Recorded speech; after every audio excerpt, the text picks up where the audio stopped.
Krishna everyone, welcome to the Wednesday class. और आज का जो टॉपिक है वो है जहर पीना बंद कीजिए। आप जानते भी नहीं कि आप रोज़ जहर पी रहे हैं। जहर आपके एनवायरनमेंट में है, जहर आपकी सराउंडिंग्स में है और वही जहर जो है आपके अंदर आता जा रहा है। तो हमें क्या करना है, ये जहर पीना बंद करना है, अपनी इंटेलिजेंस को खोलना है और जो भी उसकी वजह से हमारी बॉडी में इफ़ेक्ट्स आ रहे हैं उसको चेंज करना है। और वो कैसे करेंगे? जी नहीं, हम एनवायरमेंटल पोल्यूशन के बारे में बात नहीं करेंगे। आज हम जो बात करेंगे वो है डीपर लेवल ऑफ पोल्यूशन जो हमारी कॉन्शियसनेस में है, मतलब the pollution of our consciousness. आज हम उसके बारे में बात करेंगे। और ना चाहते हुए भी, मतलब आप अपने आप को कहिए नहीं मैं तो बहुत अच्छा व्यक्ति हूँ, मैं तो शराब नहीं पीता, मैं किसी को गलत नहीं बोलता, मैं किसी को गाली नहीं देता और मैं ड्रग्स नहीं करता, मैं स्मोक नहीं करता और मैं अपने पेरेंट्स के लिए बहुत रिस्पेक्टफुल हूँ और मैं अपने नेबर्स के लिए बहुत अच्छा हूँ, मैं कोई गलत काम में नहीं होता, मैं law abiding, God fearing, government के हिसाब से चलने वाला व्यक्ति हूँ, अपने घर परिवार का बहुत अच्छे से ख्याल रखता हूँ, चैरिटी करता हूँ, NGOs चलाता हूँ, चैरिटेबल हॉस्पिटल्स में दान देता हूँ। तो मुझसे अच्छा व्यक्ति, मतलब आप जो है एक भी काला पॉइंट जो है मेरे अस्तित्व में निकाल नहीं पाएंगे।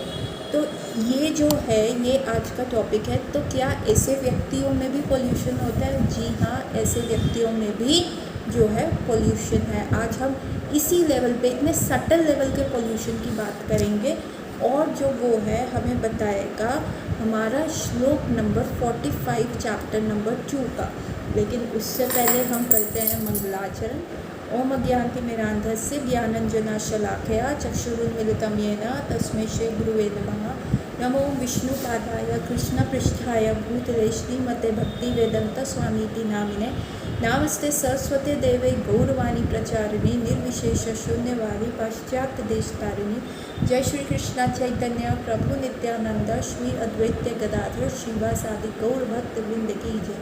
हरे कृष्णा कृष्णा कृष्णा हरे हरे, हरे राम राम राम हरे हरे, हरे कृष्णा कृष्णा कृष्णा हरे हरे, हरे राम राम राम हरे हरे, हरे कृष्णा कृष्णा कृष्णा हरे हरे, हरे राम राम राम हरे हरे। सो जो आज का क्लास होगी वो एक स्टोरी बेस्ड क्लास है और ये बताया जाएगा कि ये प्रॉब्लम है, ये डायग्नोसिस है, ये पोल्यूशन है और इससे, इस पोल्यूशन से बाहर निकलने का क्या रास्ता है।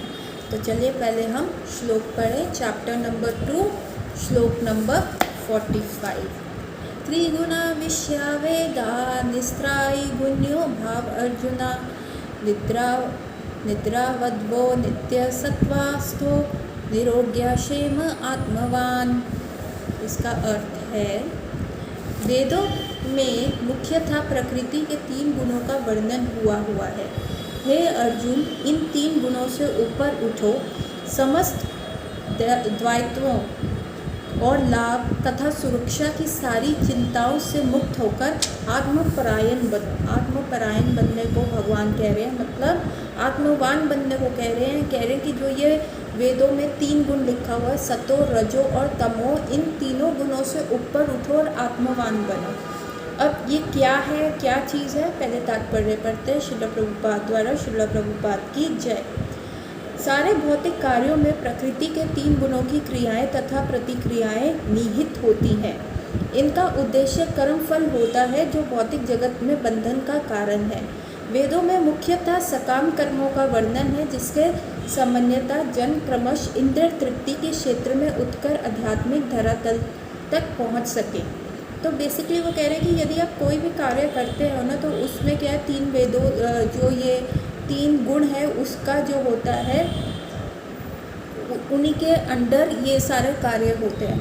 लाइक सपोज आप सुपर एम्बिशियस हो, आपको किसी पोस्ट पे जाना है, आपको कुछ हासिल करना है और आप उसके लिए दिन रात मेहनत कर रहे हो और आपको लगता है कि नहीं वो मुझे चाहिए, आपने अपनी रातों की नींद खराब कर दी।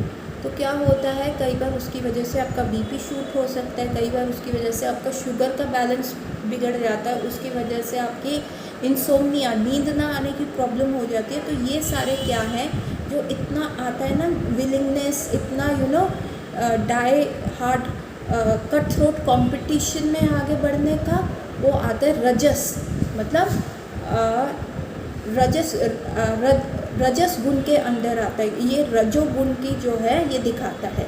तो ये चीज़ क्या आती है, रजोगुण में आती है। और यदि आप ये करना चाहते हो तो कई बार क्या होता है, आप कहते हो, कई पंडित को दिखाते हो, बच्चे दिखाते हैं, अरे पंडित जी ये मेरा बेटा बहुत पढ़ता है, बहुत मेहनत करता है, पता नहीं इसकी किस्मत ख़राब है, कृपया कर आप इसको देखो, पत्री देखो, कुछ उपाय बताओ।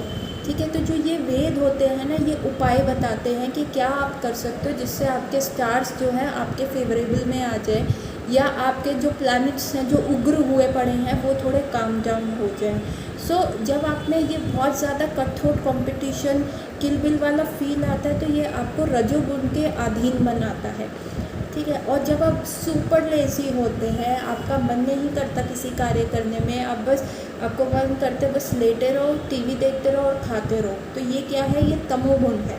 अभी पीछे ही कल मेरे पास एक लड़का आया और उसके नाना जी, उसके फादर और मदर सेपरेटेड रहते हैं, और वो लड़का जब 6 मंथ्स का था तब उसके पेरेंट्स सेपरेट हो गए थे क्योंकि कोई डोमेस्टिक वायलेंस का केस था। उसके फादर ने भी उसको परस्यू करने की कोशिश नहीं की, एंड सरप्राइजिंगली आज वो लड़का 12th स्टैंडर्ड में है, और आज वो अपने फादर के बारे में कुछ भी नहीं पूछता। और उसका जो मेन मोटिव है, 12th स्टैंडर्ड में आके भी वो बस बहुत लेज़ी है, बाहर का खाना चाहता है, पढ़ना नहीं चाहता, सिर्फ टीवी या मोबाइल में लगा रहना चाहता है। तो ये क्या है, ये तमोगुण, ये सारा जो उसका क्राइटेरिया है, जो उसका नींद आती है, बहुत ज़्यादा सोता है, खाता है और सिर्फ एंटरटेनमेंट में रहता है, ये तमोगुण के लक्षण होते हैं। उसमें आप बेसिक हाइजीन भूल जाते हो, क्या नहाना है, कैसे करना है, क्या नहीं करना, और उसको ये नहीं समझ आ रहा कि उसकी 12th स्टैंडर्ड है और उसके उपरांत भी वो मेहनत नहीं कर रहा, उसको लग रहा हो जाएगा। क्यों? तमोगुण आपके हार्ट को इतना हार्ड हार्टेड बना देता है, इतना पत्थर दिल बना देता है कि आपके वो दूसरे व्यक्ति की बात जो होती है वो समझ ही नहीं आ रही होती, और दूसरे व्यक्ति की जो बात है वो आपके हृदय को छीन नहीं सकती, और आप बस फिक्स्ड हो जाते हो, ऑब्स्टिनेट हो जाते हो, आप इतने हार्ड हार्टेड हो जाते हो, और आपको लगता है जो आप कार्य कर रहे हो वही सही है और उसके सिवा कुछ भी सही नहीं है। तो तमोगुण क्या करता है, आपके अंदर बहुत मात्रा में जो होता है लेज़ीनेस लेके आता है, साथ के साथ आपको मतलब डिस्क्रिशन आप भूल जाते हो कि क्या खाना चाहिए, क्या नहीं खाना चाहिए, और कैसे रहना चाहिए, क्या नहीं रहना चाहिए। तो जैसे HIV, STD ऐसे जो केसेस होते हैं वो तमोगुण में प्रमुख होते हैं। क्यों? क्योंकि आपको लगता है जो आप कर रहे हो, जैसी ज़िंदगी आप जी रहे हो, बेसिकली जो हिप्पीज़ थे ना 60s के दौर में, वो पूरा तमोगुण की प्रवृत्ति को दिखाता है। सो आपको sexual transmitted disorder, HIV, AIDS ऐसी सारी ना प्रॉब्लम्स होनी शुरू हो जाती है।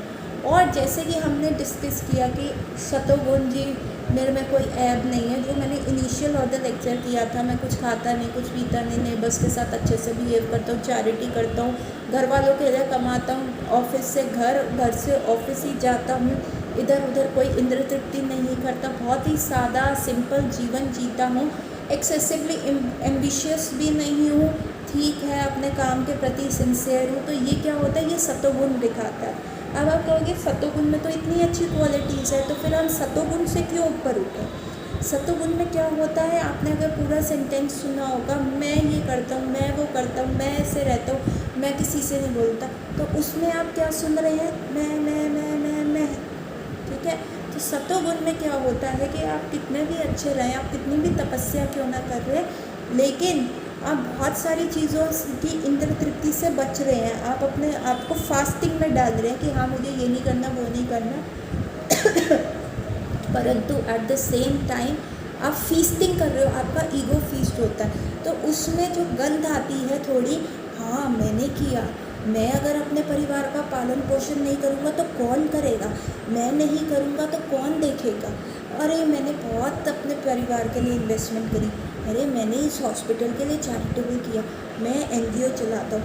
तो ये क्या है, जो ये सतोगुण की प्रवृत्ति है जो आपके अंदर बहुत बहुत अच्छे लक्षण लेके आ रही है, वो भी आपको सिर्फ स्वर्ग तक लेके जाएगी, क्योंकि आपने बहुत कमाई कर ली, आपने गुड कर्मास इतने कर लिए कि अब उनको खर्च करने का टाइम आया है, तो आप वो स्वर्ग में खर्च कर सकते हो।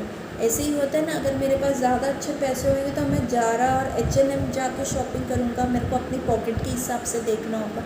तो जो गुड कर्माज आपके आ गए वो आपको स्वर्ग लेके जाएंगे, और बुरे कर्मा क्या है, आपको पनिशमेंट में लेके जाएंगे, नर्क लेके जाएंगे, जो 28 तरह के डिफरेंट नर्क है। और धरती पे क्या करते हो, आप कमाई करते हो, आप बिजनेस करते हो कि मुझे गुड कर्मा करना है या मुझे बैड कर्मा करना। तो ये जो होते हैं ना गुड कर्मा जो आते हैं, ये सकर्म कर्म में आते हैं कि जिनका आप बेनिफिट ले रहे हो, पर at the end of the day these are all poison. क्यों? क्योंकि आप स्वर्ग भी जाओगे तो स्वर्ग भी नश्वर है। जब आपकी सारी करेंसी ख़त्म हो जाएगी, गुड कर्मा की करेंसी ख़त्म हो जाएगी, तो स्वर्ग में भी से भी लात मार के आपको फिर धरती पे आना पड़ेगा, फिर ज़ीरो से काम करना पड़ेगा, फिर फ्रॉम स्क्रैच जो है आपको शुरुआत करनी पड़ेगी आगे बढ़ने की। तो उसका क्या फ़ायदा हुआ ना, पहले ही मेहनत कर लो। तो it is like drinking the poison over and over and over again. ठीक है, अब आगे शिला प्रभुपाद क्या कहते हैं हम करते हैं, और फिर मैं आपको एक बहुत इंटरेस्टिंग कहानी सुनाने वाली हूँ। कृष्ण अपने शिष्य तथा मित्र के रूप में अर्जुन को सलाह देते हैं कि वे वेदांत दर्शन के आध्यात्मिक पद तक ऊपर उठे, जिसका प्रारंभ ब्रह्म जिज्ञासा अथवा परम आध्यात्मिकता पर प्रश्नों से होता है। इस भौतिक जगत के सारे प्राणी अपने अस्तित्व के लिए कठिन संघर्ष करते हैं। मतलब अगर आपको सर्वाइव करना है तो आपके पास मनी होना चाहिए, अगर आपको सर्वाइव करना है तो आपके पास जॉब होनी चाहिए आपके लिए रहने का। तो ये क्या है, टू मेंटेन द बिल्स, आप क्या चाहिए, आपका संघर्ष ही तो है, एवरीडे का फाइट है ना कि क्या करना है। लॉकडाउन हुआ तो पता चला ना कि कईयों के पास खाने को पैसे नहीं थे, कईयों के किराए देने के पैसे नहीं थे, कुछ ना कुछ ऐसा चलता रहा। उनके लिए भगवान ने इस भौतिक जगत की सृष्टि करने के पश्चात वैदिक ज्ञान प्रदान किया है, जो जीवन यापन तथा भव बंधन से छूटने का उपदेश देता है। तो भगवान ने क्या किया कि ठीक है, तुम्हें ये भौतिक वर्ल्ड एंजॉय करना तो करो, ठीक है, लेकिन एट द सेम टाइम भगवान ने स्क्रिप्चर्स दी, भगवान ने शास्त्र दी हैं कि जिसके द्वारा हम पढ़कर, देखो अगर यही कार्य हम करते रहे, इसी चक्र में घूमते रहे, तो हम बार बार अर्थ पे आते रहेंगे और हमें पता नहीं हम कौन से योनि में जाएंगे। आपने बहुत बैड कर्मास किया, आपने अपने ह्यूमन बर्थ का अच्छा सा इस्तेमाल नहीं किया, तो आपको नहीं पता कि आपको रात को डेथ हो जाए और नेक्स्ट बॉडी आप देखो उठो और आपको लगे अरे यार मैं तो गधा बन गया, अरे यार मैं तो मच्छर बन गया।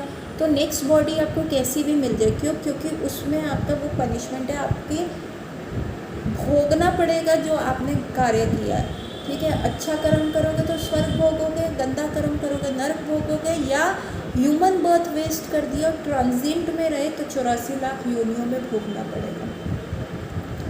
सो भगवान ने ये उपदेश दिए हैं कि इस पॉइजन को स्टॉप ड्रिंकिंग कैसे करना है, कहाँ पे करना है। तो start asking yourself question. ये शुरुआत कैसे होएगी, when you start asking yourself the questions कि what am I doing here, मेरा लाइफ का पर्पस क्या है, मेरा गोल क्या है, ये बॉडी के बाद रीइंकार्नेशन होगा, दूसरी बॉडी मिलेगी, तो व्हाट इज़ माय पर्पस, मैं यहीं क्यों डांस कर रहा हूँ, तो मैं यहाँ से निकल क्यों नहीं सकता हूँ। हाँ, मैं भी बूढ़ा हो रहा हूँ और मैं एक टाइम पे बच्चा था, मैं जवान हुआ और अब मैं भी बूढ़ा हो रहा हूँ, तो इसका मतलब है डेथ भी दूर नहीं है। तो जब मेरे परदादा की डेथ हो गई, मेरे दादा की डेथ हो गई, ऐसे सबकी डेथ होती जा रही है, तो इसका मतलब एक टाइम मेरा भी आएगा। और मेरे को इतनी बीमारियां क्यों हो रही हैं, मैं क्यों जूझ रहा हूँ। बेसिकली जो बुद्ध का स्टेट था, जब उन्होंने फर्स्ट टाइम एक मरे हुए आदमी को देखा और फर्स्ट टाइम एक व्यक्ति जो बहुत डिसीज स्टेट में था, तो बुद्ध को लगा कि ये क्या है, लाइफ का पर्पस क्या है, मैं जो इतने ऐशो आराम में रह रहा हूँ, मैं एक राजा का बेटा हूँ, मेरे खुशबूदार फूल रहते हैं मेरे, और मुझे कहे बिना मेरे को सारे खाने पकवाने की चीज़ें मिलती हैं और फाइनेस्ट ऑफ क्लोथिंग मैं पहनता हूँ, तो लाइफ का पर्पस क्या है, मेरे को तो ये समझ ही नहीं थी। तो दिस इज़ कॉल्ड ब्रह्म जिज्ञासा। तो यहाँ से जब आप क्वेश्चन करना शुरू करोगे तो आप आगे बढ़ते हो। जब इंद्र तृप्ति के कार्य तथा यथा कर्म कांड समाप्त हो जाते हैं तो उपनिषदों के रूप में भगवान साक्षात्कार का अवसर प्रदान किया जाता है। ये उपनिषद विभिन्न वेदों के अंश है और उसी प्रकार जैसे भगवद गीता पंचम वेद महाभारत का एक अंग है। उपनिषदों से आध्यात्मिक जीवन का शुभ आरंभ होता है। जब तक भौतिक शरीर का अस्तित्व है तब तक भौतिक गुणों की क्रियाएं प्रतिक्रियाएं होती रहती हैं। मनुष्य को चाहिए कि सुख दुख या शीत ग्रीष्म जैसी द्वैताओं का सहन करना सीखे और इस प्रकार हानि तथा लाभ की चिंता से मुक्त हो जाए। जब मनुष्य कृष्ण की इच्छा पर पूर्णतः आश्रित रहता है तो ये दिव्य अवस्था प्राप्त होती है। तो हमने यही देखा कि कैसे दिव्य अवस्था प्राप्त हो सकती है, व्हेन वी टॉलरेट, जब हम सारी चीज़ों को टॉलरेट करते हैं। जैसे हम पिछली क्लासेस में सुनते आए हैं कि हमें सिचुएशन को कंफर्टेबल नहीं बनाना कि हाँ भाई ऐसे यहाँ ऐसे कंफर्ट हो जाए, उधर कंफर्टेबल हो जाए, खा रहे हैं तो नहीं सोने की प्लेट में खाएं, इतना कमाएं, नहीं इंडिया में नहीं, हमको यूएस पे जाके रहना, ऑस्ट्रेलिया न्यूजीलैंड में जाके रहना, बस कंफर्टेबल बनाने के चक्कर में ना रहें, क्योंकि ये गाड़ी मिली है फ्रॉम भूलोक टू गोलोक जाने के लिए। अगर हम गाड़ी को ही उसके ही मेंटेनेंस में लगे रहेंगे तो ये गाड़ी तो नश्वर है, पर उसका राइडर तो आगे जाएगा ना, फिर उसको लिफ्ट लेनी पड़ेगी। जो इतनी अच्छी उसकी सेल्फ ओन्ड गाड़ी है, ये ह्यूमन बॉडी है, ये उसको लेके जा सकती है, इस जन्म मृत्यु जरा व्याधि के चक्कर से बाहर ला सकती है। लेकिन अगर वो उसके डेंटिंग पेंटिंग में लगा रहा, उसी को कंफर्टेबल, उसी के वेयर एंड टेयर में उसने सारा समय व्यतीत कर दिया, तो क्या होगा, उसको आगे लिफ्ट लेनी पड़ेगी, क्योंकि गाड़ी तो नश्वर है, एक दिन ख़राब हो जाएगी, पेट्रोल नहीं होगा या इंजन ख़राब हो जाएगा, उसकी एक शेल्फ लाइफ है, और वंस वो लाइफ ख़त्म हो जाएगी तो आगे बढ़ने के लिए जो उसने उस गाड़ी में जितना डिस्टेंस कवर किया, आगे के डिस्टेंस के लिए फिर उसको लिफ्ट लेनी पड़ेगी, तो उसको दूसरी बॉडी मिलेगी, उसको मच्छर की मिलेगी, कॉकरोच की मिलेगी, लिजर्ट की मिलेगी, जो भी 84 लाख योनियों में उसने कमाई की है, उस कमाई को देखा जाएगा कि भैया ये कौन सी बॉडी मिलने उसके लायक है। तो ये हम कैसे समझते हैं कि मतलब आप अच्छे भी हो तो भी दैट इज़ नॉट इनफ। आप कितने भी घर वालों के लिए, फैमिली के लिए, समाज के लिए, राष्ट्र के लिए हर प्रकार से अच्छे हो, परंतु that is also not enough, that is also drinking the poison. इसमें एक कहानी आती है कि इसकी कहानी आती है गजेंद्र की। हम कार्तिक में इसको बहुत डिस्कस करते हैं। तो गजेंद्र एक हाथी था, गजेंद्र की बॉडी एक हाथी की थी और वो बड़ा लेज़ी था। आप देखते हैं ना हाथी कैसे मदमस्त होकर चलता है, बिल्कुल as if he is intoxicated, as if उसने शराब पी हुई। तो हाथी की चाल आप देखेंगे तो बड़ा ही स्लो एनिमल है, अपने मतलब उसको किसी चीज़ का हेस्ट नहीं है, फास्ट नहीं है। तो ये जो गजेंद्र था ये एक ऐसे जगह का राजा था कि इवन वहाँ पे शेर और चीता हो गया या टाइगर हो गए, इस हाथी से डरते थे और वो बहुत ही मेजेस्टिक फॉर्म में चलता था। तो ये क्या दिखाता है, लेजीनेस, ये तमोगुण दिखाता है। वो बस अपनी बहुत सारी पत्नियों के साथ रहता था, अपने बच्चों के साथ रहता था एंड मतलब इंजॉय कर रहा था लाइफ, उसको कुछ लेना नहीं कुछ देना नहीं, वो अपनी स्लो स्मूथ लाइफ कि हाँ it's just enjoyment, what I am doing is right. तो ऐसा गजेंद्र जो था चलता था जंगल के बीच में, और जब वो इतना भारी शरीर का चलता था उसको नहीं फ़र्क पड़ता था यहाँ से पेड़ गिर रहा है या कोई छोटा जानवर उसके पैर के नीचे आ रहा है, कुछ भी ऐसा हो रहा है, no nothing doing, what he is doing is right. तो ये क्या था, ये तमोगुण था। और हाथी जो होता है तमोगुण को रिप्रेजेंट करने वाला एनिमल होता है। तो एक दिन ना गजेंद्र और उसकी सारी वाइफ्स और किड्स और फ्रेंड्स ने डिसाइड किया कि आज हम जाएंगे पिकनिक के लिए। तो वहाँ पे एक बहुत सुंदर तालाब था जिसमें सुगंधित लोटस थे, बहुत ही अच्छा क्लाइमेट था और बहुत ही अच्छी पिकनिक स्पॉट था। तो गजेंद्र और उसके सारे फ्रेंड्स और उसकी वाइफ्स और किड्स जो है चलते हैं और वो जिस प्रकार से मैजेस्टिक वे में चल रहे होते हैं तो सब उनको जो होता है देख रहे होते हैं। और फाइनली जो गजेंद्र है वो पहुंचता है उस स्पॉट के ऊपर और फिर वो क्या करता है, क्रीड़ा करता है, अपनी वाइफ के ऊपर जल फेंक रहा है, अपने बच्चों को देख रहा है, अपने मतलब कंप्लीट टोटल इन्जॉयमेंट कर रहा है। तो ये क्या है, रजोगुण दिखाता है कि हाँ भैया कमाओ, उसने इतनी पावर कमा ली कि हाँ मुझसे ज़्यादा कोई नहीं। वो जंगल में चला, वो अपनी मैजेस्टिक में था कि कोई मेरे आगे नहीं कर सकता, कोई मेरी इन्जॉयमेंट में नहीं कर सकता। मैंने अपने आप को इस पोजीशन पे रेस कर लिया कि no one is above me. तो गजेंद्र को ये ईगो कॉम्प्लेक्स था और वो जब ऐसे चल के जो अपने स्पेस से जाता था उस जगह पे, तो वो ऐसे चल के दिखाता था कि no one is greater than me, I am the super boss, तो तुम लोगों को कुछ मैटर नहीं करना चाहिए। तो ये दिखाता है गजेंद्र का रजोगुण। ठीक है, अब क्या हुआ वहाँ पे, अब जैसे यहाँ पे इस मृत्यु जगत में पद पद पर डेंजर है, वहीं पे गजेंद्र को भी एक डेंजर का सामना करना पड़ा। एक अंदर से क्रोकोडाइल आया और उसने गजेंद्र का पैर पकड़ लिया, और गजेंद्र को लगा अरे ये क्या जानवर है, ये क्रोकोडाइल, मैं इतना पावरफुल, मैं इतना ये, और उसने ना पैर झटका, हल्के से झटका कि वो क्रोकोडाइल पीछे जाएगा, पर वो क्रोकोडाइल हटा नहीं, वो उसके स्किन को चबाने लगा। फिर गजेंद्र ने अपना पूरा दम लगाया, फिर भी क्रोकोडाइल नहीं हटा, वो उसके पैर को इतना ग्रिप कर लिया। तो ये दिखाता है, ये भी रजोगुण है कि हाँ मैं किंग हूँ, हल्का सा फेंकूँगा ना चला जाएगा, मैं सब पावरफुल हूँ, मैं ये कर सकता हूँ, मैं वो कर सकता हूँ। और फाइनली गजेंद्र उस क्रोकोडाइल से फाइट करने लगा। तो ये फाइटिंग भी क्या है, ये रजोगुण की प्रवृत्ति है। यहाँ पे आप जो भी मटेरियल वर्ल्ड में हम गुणों के आश्रित रहते हैं, तो ये गुणों के आश्रित हम सिंगल गुण में नहीं रहते कि ये रजो है, ये तमो है, ये सतो है, ये आदमी सत्व है, नहीं। हमारे अंदर ना परमुटेशन और कॉम्बिनेशन चलता है। तो हमारे में सतो बहुत अच्छा हो सकता है, रजो थोड़ा कम होगा, और जो तमो है, तमस गुण, वो सबसे ज़्यादा कम होगा। या किसमें तमस ज़्यादा होएगा, आप देखते हैं ना, कोई लेज़ी आदमी होता है वो भी चलते हुए किसी की हेल्प कर देता है, या जो हिप्पीज़ थे वो किसी को पैसा, अपने माँ बाप का पैसा डोनेट कर देते थे। तो ये क्या दिखाता है कि तमोगुण की प्रमुखता है, तमोगुण सबसे ज़्यादा, लेकिन थोड़ा बहुत सतोगुण भी है।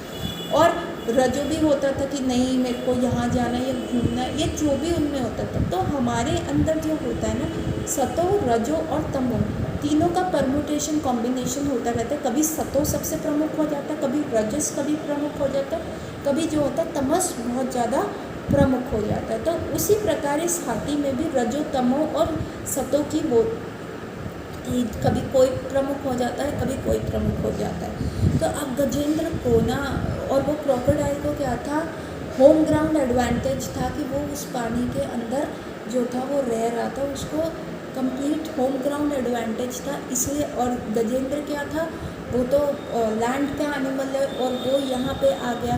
और क्रोकोडाइल को क्या है, उसका तो वही पानी हैबिटेट है, और वहाँ पे छोटी छोटी मछलियाँ भी वो पानी में तैरती हुई उसके मुंह में जाती रह रही थी, तो उसको तो डाइट भी अच्छी मिलती जा रही थी। लेकिन यहाँ क्या है, गजेंद्र का पैर फंसा हुआ है, उसको कोई डाइट नहीं मिल रही, और वो फाइट कर रहा है। और फिर वो देखता है अपनी फैमिली की तरफ कि वो उसको बचाएंगे, तो वो ट्राई करते हैं, लेकिन कुछ भी नहीं कर पाते। वो गजेंद्र की कोई किसी प्रकार की हेल्प नहीं कर पाते।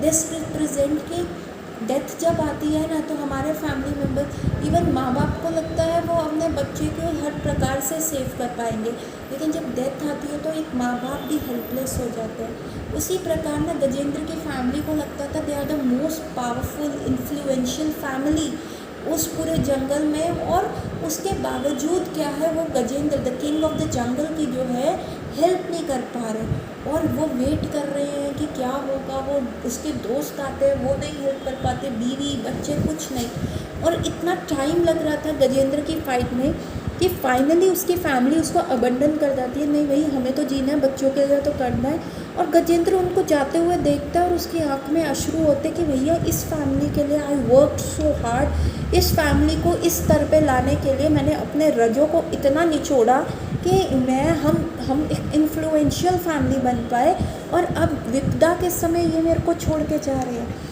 और ऐसे गजेंद्र को फाइट करते करते 1000 साल हो जाते हैं। तो वो अपनी पायस एक्टिविटीज़ गिन रहा होता है, मैंने ये किया वो किया, फिर तो वो भी उसको कोई हेल्प नहीं दे रही होती। तो फाइनली क्या होता है, उसको अपना पूर्व जन्म याद आता है कि जहाँ पे वो एक बहुत अच्छे राजा थे, इंद्रद्युम्न महाराज, और वो भगवान के लिए उन्होंने वानप्रस्थ ले लिया, और वो भगवान के मतलब भाव स्तर पे आ गए थे, भगवान को भजते हुए। वो उनकी प्रेयर्स वो उनको याद थी, और किसी श्रापवश, किसी अज्ञानता से कुछ उनको हो गया, मतलब वो समाधि में बैठे थे, तभी दुर्वासा ऋषि आए और दुर्वासा ऋषि जो थे वो आए, नहीं, अगस्त्य ऋषि आए वहाँ पे। पर इंद्रदुम्न महाराज को पता नहीं चला कि अगस्त्य ऋषि आए हुए हैं। तो इंद्रदुम्न महाराज को अगस्त्य ऋषि ने कह दिया कि तुम ऐसे लेज़ी बैठे हो ना, तुम्हें ये भी नहीं आता कि एटिकेट्स ही नहीं है कि मैनर्स क्या होते हैं, तुम एक ऋषि का क्या सम्मान करना। तो ठीक है, तुम्हें ऐसे ही लेज़ी रहना ना, तुम्हें तमोगुण में रहना, तो तुम एलिफेंट बन जाओ। तो उनकी कोई गलती भी नहीं थी, पर भगवत इच्छा से क्या हुआ, उनको ये श्राप मिल गया और अगला बॉडी इनको गजेंद्र का मिला। और क्या हुआ, क्योंकि अब इनको इतने पेन में थे, तो भगवान की कृपा से इनको अपना पूर्व जन्म याद आया, उनको वो प्रेयर्स याद आई, और तब उन्होंने छोड़ दिया अपने लेवल ऑफ कंफर्ट को बढ़ाना कि भाई मैं अपने आप को हटाऊँ इस चीज़ से, मैं उस चीज़ से हटाऊँ, अपने आप को फ्री करूँ, मैं किसी प्रकार से निकलूँ यहाँ से। तो वो रजस को भी छोड़ दिया, वो तमस को भी छोड़ दिया कि नहीं, आई एम ऑलवेज राइट। उनको रियलाइज़ हुआ कि नहीं, this is not my life. मैं पहले एक राजा था, अब मैं गजेंद्र बना हूँ, अब मैं एक एलिफेंट बॉडी में आया, तो I am more than it. मेरा एक जर्नी है, और वो जर्नी क्या है, सोल का है, और वो सोल का परमात्मा से, आत्मा परमात्मा से कनेक्ट होता है। और उनको जब ये सारा रियलाइजेशन आया, तो उन्होंने क्या किया, भगवान की स्तुति गानी शुरू कर दी, भगवान की चीज़ें, भगवान की प्रार्थना करनी शुरू कर दी। ये नहीं कहा कि मुझे इस परिस्थिति से निकालो, नो। अब वो अपने लेवल को कंफर्ट जोन में नहीं करना चाहते थे, ही वॉन्ट टू प्रोग्रेस, क्योंकि दिस इज़ द बॉडी। उनको ये डिफरेंस समझ आया कि बॉडी और सोल में, और सोल की जर्नी आगे है और बॉडी जो है नश्वर है। कि इंद्रदुम्न महाराज की बॉडी चली गई, तो अब मेरी ये हाथी की भी बॉडी चली जाएगी। तो मैं भगवान से ये क्यों मांगूँ कि मेरे को इस क्रोकोडाइल से बचाओ, मैं भगवान से ये क्यों मांगूँ कि मेरी जान बचाओ, मुझे अपने बीवी बच्चों के पास जाना, मैं भगवान से मांगूँ कि मुझे अपने धाम लेके जाओ, मुझे आपके साथ रहना, मुझे कोई इंद्र तृप्ति नहीं करनी। All I want to be is with you, all I want to do is to serve you. यही है जीव का स्वरूप, जीवेरा स्वरूप होए नित्य कृष्ण दास। तो एक्चुअल जो सोल का एक्चुअल गोल क्या है, वो भगवान की सेवा करना है। तो गजेंद्र को ये रियलाइज़ हुआ, तो दिस इज़ कॉल्ड विशुद्ध सत्वा। गजेंद्र ने अपने आप को पुल किया, सतोगुण, तमो से हटे, रजो से हटे, और सतों से भी हटे कि नहीं, नॉर्मल प्रेयर नहीं करी, हाय भगवान मैंने आपकी इंद्रदुम्न महाराज बन के कितनी वो करी थी, प्रेयर करी थी, अब आपने मेरे को कहाँ फंसा दिया, इसको बचाओ, इसको मारो, ऐसे नहीं किया। वो गए विशुद्ध सत्वा पे कि ठीक है, ये आपकी भगवत इच्छा से मुझे श्राप मिला था, इस भगवत इच्छा से ये क्रोकोडाइल जो है मेरा पड़ रहा है, तो मुझे मत बनाओ कंफर्टेबल, मुझे कुछ नहीं चाहिए, all I need is to be with you, तो आप मुझे अपने पास ले जाओ। और जब वो विशुद्ध सत्वा के स्टेज के ऊपर आए, तो भगवान विष्णु उनकी प्रार्थना सुनते हुए भागते हुए आए। उनका उत्तरी जो ऊपर का ग्लो था वो गिर रहा था, चप्पल भी नहीं पहनी हुई थी। गरुड़ को कहा, जो कि माइंड की स्पीड से चलते हैं, और माइंड का स्पीड कैसे, कि जैसे आप यहाँ बैठ के बोलो कनाडा, कनाडा पहुँच गए, नहीं तो कनाडा कितने घंटों का रास्ता, आपको कितनी वाया टिकट्स लेके जाना पड़ता है। पर जैसे ही आपने बोला कनाडा, आपका दिमाग पहुँच गया कनाडा की बर्फीली जगहों पे, मॉन्ट्रियल में जहाँ पे वो ठंडी चीज़ें होती हैं, कोई भी वहाँ पे जगह है, और आपका दिमाग पहुँच गया और उसी के बारे में सोचने लगा, मेडिटेट करने लगा। तो that is called the speed of the mind. Garuda उस स्पीड से चलते हैं, लेकिन भगवान कृष्ण को वो स्पीड भी बड़ी स्लो लग रही थी। तो गरुड़ सोचते हैं कि मैं भगवान को चला रहा हूँ या भगवान मुझे चला रहे हैं, भगवान मेरी सवारी कर रहे हैं टाइम बचाने के लिए, गजेंद्र के पास पहुँचने के लिए, या it is just an I wash कि भगवान अपनी स्पीड पे जा रहे हैं। और फिर उन्होंने सुदर्शन चक्र निकाल के उस क्रोकोडाइल की गर्दन काट दी, और भगवान ने जैसे ही इंद्रदुम्न उस हाथी गजेंद्र को छुआ, तो वो चतुर्भुज रूप में आ गए और वो वैकुंठ चले गए। तो वैकुंठ जाने में क्या है, इस प्रिजन हाउस से बाहर निकलने में क्या है, ये जो होम स्वीट होम बोलते हैं, ये एक्चुअली होम स्वीट होम नहीं है, ये प्रिजन स्वीट प्रिजन है। इस प्रिजन से बाहर निकलने के लिए जो है आपको विशुद्ध सत्वा पे जाना पड़ेगा, आपको सतोगुण का भी त्याग करना पड़ेगा। और जब आप विशुद्ध सत्वा की स्टेज पे जाते हैं, तब आपको एक फ़्लाइट मिलता है और आप सीधा वैकुंठ जाते हैं। अब इस विशुद्ध सत्वा की स्टेज को कैसे समझें, अगर हम देखें जब विशुद्ध सत्व होता है तभी वहाँ पे ही भगवान का प्राकट्य होता है। अब जैसे वसुदेव महाराज थे जो कंस के कारागृह में रह रहे थे अपनी वाइफ के साथ, देवकी के साथ, और उनको पता था, उनको डेफिनेटली पता था कि जो भी उनके बच्चे होंगे वो उन्होंने वादा किया कि कंस को देंगे, और कंस उन्हीं के सामने जो है क्रूरता से उनको मारेगा, क्रूरता से उनकी हत्या कर देगा, निर्मम हत्या कर देगा। और एक पेरेंट्स के लिए सबसे बड़ा जिसको कहते हैं दुर्भाग्य क्या है, अपने बच्चे की मृत्यु अपने आँखों के सामने देखना। तो परंतु फिर भी वो एग्री हुए, फिर भी उन्होंने बच्चे रिप्रोड्यूस करे। क्यों? कृष्ण 8वीं संतान थे, तो 1 2 3 4 5 6 7, उससे पहले 7 बच्चे उन्होंने ट्राई किया, कंसीव किया। क्यों? क्योंकि ये भगवान की इच्छा है। उन्होंने अपनी इंद्र तृप्ति नहीं देखी, अपना सुख दुख नहीं देखा, अपनी डुअलिटी नहीं देखी। उन्होंने कहा कि नहीं, कृष्ण प्रकट होने वाले हैं, भगवान प्रकट होने वाले हैं, हमें जो है हमारा जीवन ही क्या है, भगवान के प्रकृत्य के लिए हमारा जीवन किस लिए, हमारा गोल ऑफ लाइफ क्या है।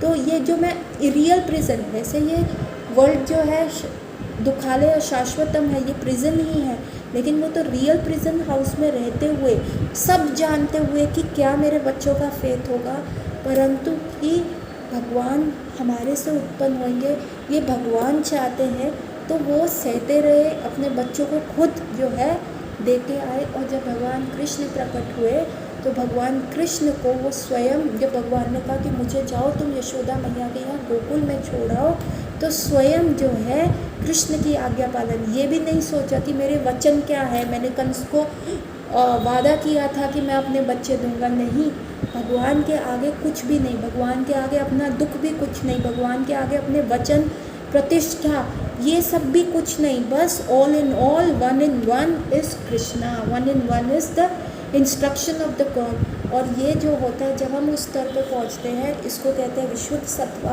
और तब हम एलिजिबल हो जाते हैं भगवान के धाम जाने के लिए, तब हमारे में कंप्लीट एलिजिबिलिटी होती है, तो जब भगवान हमारी उंगली पकड़ करके हमें लेके जाते हैं।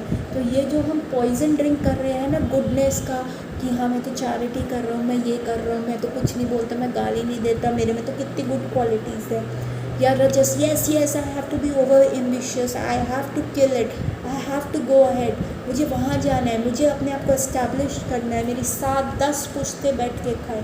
रजो और तमो क्या फ़र्क पड़ता है, लेज़ी, सुपर लेज़ी। ज़िंदगी का भैया एक ही मंत्र है, enjoyment enjoyment and enjoyment, entertainment entertainment entertainment, बस इसके आगे ज़िंदगी नहीं। और जो मैं कर रहा हूँ वही सही है, मेरे सामने ज़बान मत उड़ाओ, गुस्सा, चिड़चिड़ापन, हार्ड हार्टेडनेस, तमो, तो ये क्या है, ये तीनों पॉइजन है जो कि बाहर से एक ऐसे पॉट्स में दिए गए हैं जो हमें बहुत आकर्षित लगते हैं। हमें लगता है वाह लुक एट हिम, कैसे वो गॉगल्स पहन रहा है, कैसे वो टशन में जा रहा है, कितने अच्छे कपड़े पहने हुए हैं, रजों का प्रतीक। तो वो एक पॉट बड़ा बहुत सुंदर है। जैसे समुद्र मंथन में जब मोहिनी अवतार था, पॉट तो बहुत सुंदर था, लेकिन अंदर का कंटेंट जो था जो वहाँ के दानव थे, जो राक्षस थे, उनके लिए अंदर का कंटेंट कुछ भी नहीं था, it was nothing more than poison for them. उसी प्रकार ये पॉट्स बहुत अच्छे लगते हैं लेजीनेस में, अरे सब खाया पिया मिल रहा है, बाहर का खा रहे हैं, कुछ डिस्क्रिमिनेशन, नॉन वेज चल रहा है, दारू चल रही है, स्मोकिंग चल रही है, ठेकियों पे शराब बज रही है, ठेकियों पे नित्य खड़के गिलासी तेरे नाम पे, आई हैव हर्ड दैट। हमारे कॉलेज में ये गाना चलता था, बहुत डीजे पे बहुत चलता था, उस समय हम भी उस गाने पे नाचते थे, जब हमें ज्ञान नहीं था, जब हमें ये सारी चीज़ों का पता नहीं था। तो ये क्या है, ये दिखाता है तमस। पॉट बहुत सुंदर है, बहुत मज़ा आ रहा है, लेकिन एक्चुअल में अंदर क्या है, सिर्फ पॉइजन है। पॉट बहुत गोल्डन है, हम बहुत अच्छे हैं, पर क्या है, ईगो, एप्रिसिएशन, वो मुझे क्यों नहीं कर रहा, मेरा आदर सत्कार क्यों नहीं गया, मैं चीफ गेस्ट गया हूँ, मेरे को इतना छोटा गुलदस्ता, मेरे को ऐसी चेयर जो बाकी लोगों के साथ, पता है मैंने कितनी डोनेशन करी है यहाँ पे। तो इन चीज़ों का जो मिक्सचर है, अंदर सिर्फ पॉइजन है।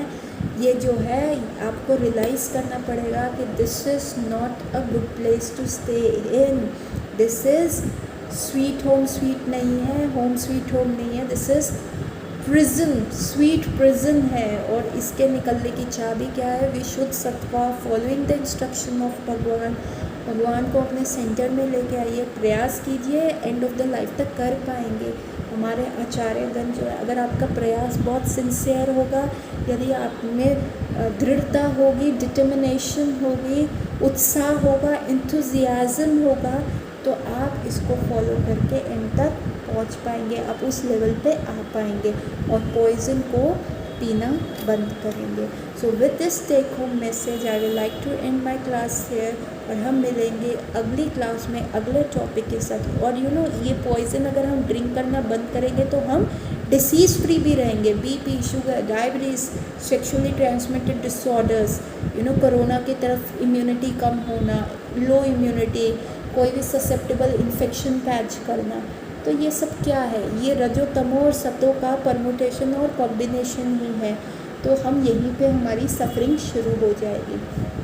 सो with this take home message I will like to end my class. किसी का कोई प्रश्न हो तो अवश्य चैट बॉक्स में पूछिएगा। तब तक के लिए हरे कृष्णा कृष्णा कृष्णा हरे हरे, हरे राम राम राम हरे हरे, हरे कृष्णा कृष्णा कृष्णा हरे हरे, हरे राम राम राम हरे हरे, हरे कृष्णा कृष्णा कृष्णा हरे हरे, हरे राम राम राम हरे हरे।